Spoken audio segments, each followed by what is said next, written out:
ప్రభువైన యేసుక్రీస్తు నామానికి మహిమ కలుగును గాక. యేసుక్రీస్తు నామములో మీ అందరికి వందనాలు. దేవుడు మిమ్మల్ని అందరినీ దీవించి బలపరచును గాక. పరిశుద్ధ గ్రంథం బైబిల్ దేవుని యొక్క వాక్య భాగము చదువుకుందాం.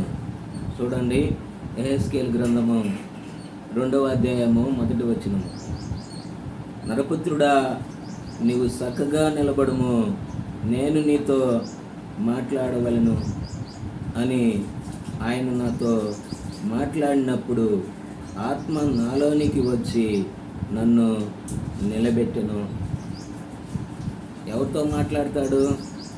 నరపుత్రులమైన మనతో. నిజమేనా? నిజంగా చాలా చక్కనైన మాట. దేవుడు ప్రతి స్త్రీ కానీ పురుషుడు కానీ నరులందరితో మాట్లాడాలని ఇష్టపడుతూ ఉన్నాడు.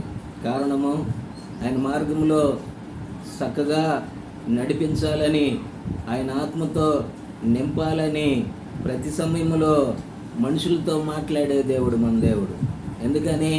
ఈయన జీవము కలిగిన దేవుడు. ఈయన మరి మోగబొమ్మ కాదు, ఈయన చెట్టు కాదు, రాయి కాదు.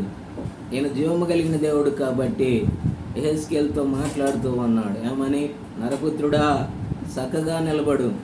విశ్వాస జీవితంలో చక్కగా నిలబడకుండా మరి జోగి పడబోతున్నావేమో, నిజంగా అటు ఇటుగా ఉంటున్నావేమో, కొంత లోకము కొంత దేవుడు అని చక్కగా నిలబడలేక అనేక సమయంలో నువ్వు విశ్వాసములో జారిపోతున్నావేమో, పడిపోతున్నావేమో. నా సహోదరుడా, సహోదరి, ఈ సమయంలో నీవెవరమైనా కావచ్చు, కానీ దేవుడు నీతో కూడా మాట్లాడుతున్నాడు. ఏమని? ఓ మనుషుడా, ఓ స్త్రీ, ఓ పురుషుడా, నీవు చక్కగా నిలబడు. నిలబడ్డప్పుడే నేను నీతో మాట్లాడతాను అని అంటున్నాడు. చక్కనైన మార్గంలో ఆయనే, నేనే మార్గమును సత్యమును జీవమునై ఉన్నాను, ఎవడైనా నా ద్వారానే తప్ప తండ్రి యొద్దకు రాలేడు అని వాక్యం సెలవిస్తూ ఉన్నది.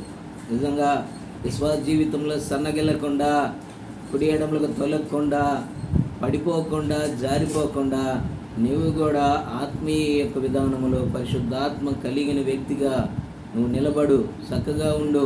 దేవుడి యొక్క పనులు నీ ద్వారా బలమైన కార్యాలు చేయాలని ఆయన ఇష్టపడుతున్నాడు కాబట్టి నీతో మాట్లాడుతున్నాడు. దేవుని వాక్యానికి లోబడదాము, ఆయన మాటకు తల ఉంచుదాము. ప్రభువా, నీ చిత్తాన్ని నెరవేర్చడానికే నేను నిలబడతాను ప్రభు అని తీర్మానం చేసుకో. సహోదరుడా, సహోదరి, దేవుని యొక్క మాట గొప్పది కాబట్టి ఆయన మనందరితో మాట్లాడి మనతో సహవాసం చేయాలనే పరలోక రాజ్యం వదిలిపెట్టి, మహిమను వదిలిపెట్టి, ఆ యొక్క దూతగణాలు చేరేబులు కేరేబులతో స్తుతింపబడుతున్న ఆ గొప్ప దేవుడే శరీరం ధరించుకొని ప్రభు అయిన యేసుక్రీస్తు వారిగా భూమి మీదకి వచ్చినాడు. కనుక ఆయన నీతో, నాతో, మనందరితో కూడా మాట్లాడుతున్నాడు కాబట్టి ఆయన కోసం నిలబడదాము, ఆయనలో ముందుకి నడుద్దాము. దేవుడు వాక్యాన్ని దీవించి బలపరచంగా ప్రార్థన చేస్తున్నాం. మహాపరిశుద్ధ తండ్రి, సర్వశక్తిమంతుడా యేసుక్రీస్తు ప్రభువా, అయా నరులమైన మాతో, నరపుత్రుడా, చక్కగా మరి నిలబడు, నేను నీతో మాట్లాడతానని సెలవిచ్చినావయ్యా.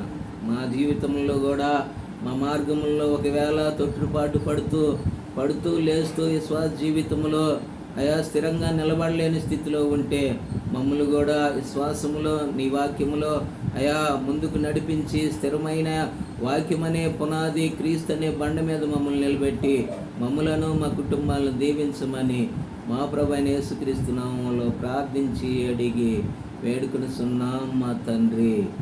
ఆమేన్. దేవుడు బిడ్డలారా, దేవుడు మిమ్మల్ని దీవించును గాక. ఈ వీడియోను కూడా లైక్ చేయండి, షేర్ చేయండి. ఈ యొక్క వాక్య పరిచర్య కొరకే మీ యొక్క వ్యక్తిగత ప్రార్థనలో జ్ఞాపకం చేసుకోండి.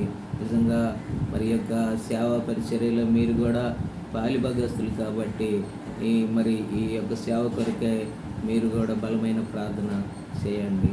దేవుడు మిమ్మల్ని దీవించి బలపరచును గాక. ఆమేన్.